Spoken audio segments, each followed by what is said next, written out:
Visions of the Black Heaven, Chapter 9. Trooper Williams heard most of the events over the radio. He knew every town had its myths, legends, and lore. He needed some more information. There were too many questions. Something was missing. People do not get that angry for such a trivial reason. Williams keyed his radio. "Meet me at Mary Ellen's," then drove to the truck stop with Charlie. 10-4, replied the voice over the radio. Charlie was sitting at his usual table, a place where he could watch the trucks come and go and the people drive by. He noticed everything that happened around that truck stop, everything and everyone around that town. Williams could almost feel Charlie's eyes as the squad car pulled in the gravel lot. Captain Williams and the sheriff walked into Mary Ellen's. The aroma of fresh coffee, along with a day's special of roast beef and mashed potatoes and gravy and apple pie, filled the air. The sounds of every truck stop, spoons clicking on cups, people talking about their day, the laughter, the phone conversations came to a hush as the officers came to talk to Charlie. Mary Ellen brought the two new customers coffee and stood to listen to the conversation. The officers thanked Mary Ellen for the coffee. Then Trooper Williams gave her a look that told her to go on about her business. This was no conversation for her to listen to. Williams understood that the less people knew, the less they talked. The less they talked, the less problems later on.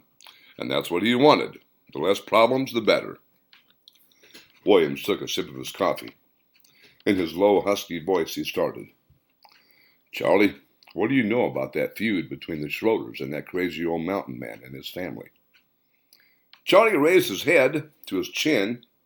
A blank look overtook his eyes as he felt the 3-day-old stubble on his face. He seemed to lose focus as he stared into space, drifting from the present to a past where he had not been in a long, long time. "Well," Charlie answered, "I really didn't know him very well. I was just a little thing when all this started. Had no reason to like or dislike him. I mean, he stayed to himself and never bothered me. I didn't bother him. That's just the way it was then. But there were several things about him that made me wonder." Charlie took a deep breath and continued. "Matter of fact, I don't think I ever really knew his name. People just called him that crazy old mountain man. He just seemed to appear one day and started to make a life for himself. That was not unusual. Many people did that then. But he was somehow different. I do remember that many people wondered where he got all the money to buy that land top of that old mountain. Often wondered that myself, but like I said, 'twas none of my business." Charlie's eyes lost focus again. He took another deep breath and continued. "He had the strangest eyes. They're not different like a deformed eyes, but the color of his eyes made everyone scared to look at him. He had a way of looking at you that made you feel like he was looking and seeing right into your soul. Or at least that's what other people said. I don't ever remember him talking or saying anything." Charlie stopped talking as if he were reliving a memory, a moment from the past. Taking another deep breath, he continued. "There were some who really hated him. They said he was a geomancer, or something like that. They said that he was of the devil, that he could draw a picture on the ground and make a prediction of what would happen, and it'd come true. Ha! Well, as you can imagine, if you were on the good end of that prediction, you was a hero. But if you were on the bad end..." Charlie hesitated. "Well, you can about imagine what that was like." He took another deep breath and continued. "I remember there was a gal who took a fancy to him. Real pretty little thing. Long, beautiful blonde hair, real tall, almost as tall as he was. No one ever knew what she saw in him, but she was crazy about him. If I remember right, she is a cousin of the Schroeder clan. And old man Shorter was none too happy about them getting together.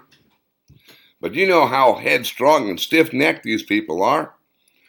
The more you fight them, the more determined they are to do what they want. It's just the way these backwood folks are. Charlie took another deep breath and continued. Yep, the crazy old mountain man and his new bride, they're not seen in town very often. They were not real sociable people, but seemed to be real happy staying to themselves. I don't remember what her name was, but I do remember that after they married, she changed her name to Cecilia. Some said her name meant something about giving up the past and going to a new beginning. After years, they saw the crazy old mountain man without his wife. Old man Schroeder didn't like that at all. After one real mild winter, the crazy old mountain man came to town without her. Old man Schroeder was bound and determined to find his cousin. Yeah, one day the crazy old mountain man was in town. Old man Schroeder asked him where his cousin was. That crazy old mountain man just stood there and didn't say a word. This made old man Schroeder even madder. He was angry. He hollered and he yelled and screamed that there's something wrong here. Old man Schroeder said, "There's a fox in the hen house, and he's going to find it." Charlie hesitated, stared back into the blank space and whispered, "Never did find out what happened to her. Never did." With a sneering high voice, Charlie said, "Yeah, one day old man Schroeder decided he's going to follow that crazy old mountain man to his cabin." Charlie looked at Williams in the eye and continued. See, no one really knew where he lived. They knew about where he lived, but no one ever had been to his cabin. No one could ever find it. And when someone did find it, by accident, they could never remember how to get back to it again. Old man Schroeder is a hunter and a tracker. He knows how to follow the trail and track anything. Old man Schroeder could track a ghost through a graveyard. But when he tried to follow that crazy old mountain man's trail, he lost it every time. He always said it was like he just vanished into thin air. Charlie sat up straight, took another deep breath as if he were remembering something. They said he could talk to the animals. He had one favorite, a bear, the biggest bear anyone had ever seen. Now, there's a long story in history about that bear. The town loved that bear. Charlie looked at Williams in the eye and said, "You know the statue of the big bear in the general store?" Williams nodded his head yes. See, about 1950 or somewhere about there, a few little children vanished in the area. Two of the bodies were found mangled, tore up with claw and teeth marks. Some say the crazy old mountain man's bear did it. But my wife said the teeth and claw marks in that children's bodies were too small to be that of the bear. The animal that killed those kids was probably a bobcat or a mountain lion. Well, no one really believed my wife. But one day, some of the town's women and their daughters, one of which was the sheriff's wife and her daughter had some fancy well-to-do name like Mary Beth or something like that. They were out in the forest picking berries. Well, that bobcat saw the little girl. You know how animals are once they get a taste of human blood. They can't get enough, and they'll attack at any time. It seems that crazy old mountain man was somewhere in the area, and everyone knew if he was there, the bear was somewhere close by. The sheriff's wife said that the bobcat appeared from nowhere, crouched in front of her little girl, started growling and hissing, getting ready to attack. About that time, that big old bear come stomping through the woods and stopped between the bobcat and the little girl. That bear stood on its hind legs and did its own share of growling and roaring, just daring that bobcat to attack.